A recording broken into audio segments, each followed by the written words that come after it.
Welcome to the Recommended Daily Value Podcast, your daily dose into the health and wellness world. Welcome back to the Recommended Daily Value Podcast, where we dive into everything health, fitness, and nutrition related 5 days a week in 5 minutes or less. This podcast is brought to you by Umzu, and I'm your host, Tyler Woodward. Make sure to hit that subscribe button because today I'm going to give you my take on the carnivore diet. I feel like this is pretty self-explanatory, but the carnivore diet consists of only eating meat and eggs, and depending on who you ask, high-quality dairy. In the strictest form, it consists of only eating meat from ruminant animals, including beef or venison, not eating pork or chicken. The carnivore diet also emphasizes the importance of adequate consumption of organ meats, which are typically not consumed in the mainstream diet. So here's my take. The carnivore diet is basically an elimination diet. It's pretty much as strict as you can be as far as eliminating potentially problematic foods, most of which happen to be from plants like grains, stems, leaves, nuts, and seeds, and potentially dairy. Recently, I did a podcast with Georgi Dinkov where we talked about how all autoimmune conditions originate from inflammation in the gut. So it makes a lot of sense that so many people with autoimmune conditions reportedly experience relief and even remission from their conditions by going carnivore.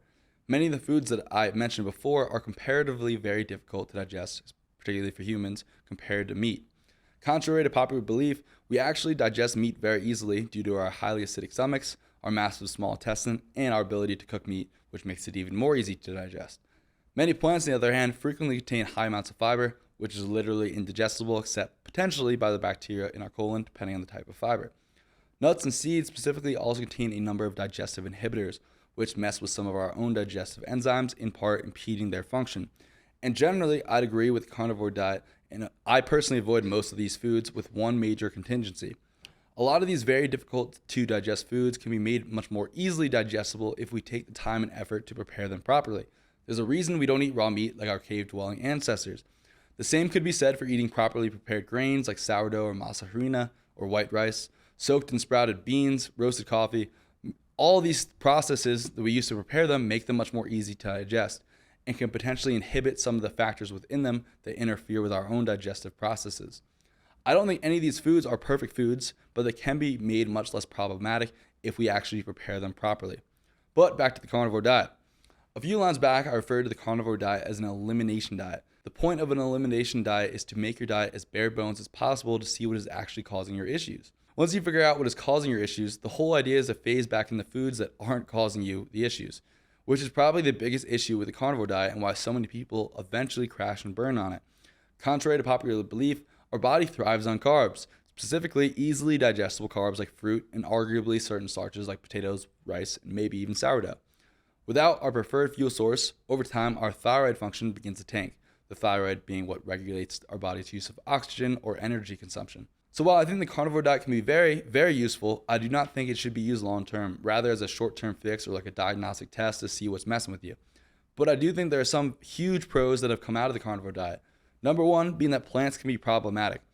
As we've discussed before, there's a huge movement today leading us to believe that plants are the be-all, end-all food sources, but that is not the whole truth. Many types of plants and vegetables can be very problematic to our health in excess, particularly the ones that are difficult to digest, unlike fruits, which are goated. And number two, the value of organ meats.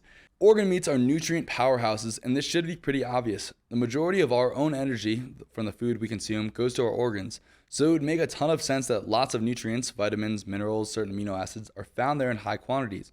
Our ancestors ate liver all the time. Even Marilyn Monroe is quoted as eating it a few times per week. And I think consistently eating organ meats is a huge health hack that many people are missing because they're so richly packed with nutrients that are often missing in our own diet, or at least the modern American diet. Well, that's it for this episode. So remember to eat your meat, but definitely mix it in with a ton of fruit, honey, and whatever other easily digestible carbs you enjoy. If you enjoyed this episode, make sure to hit that subscribe button and to share with a friend. Remember, these opinions are my own, based on my own research and experiences, and it's not medical advice. Till next time, be good.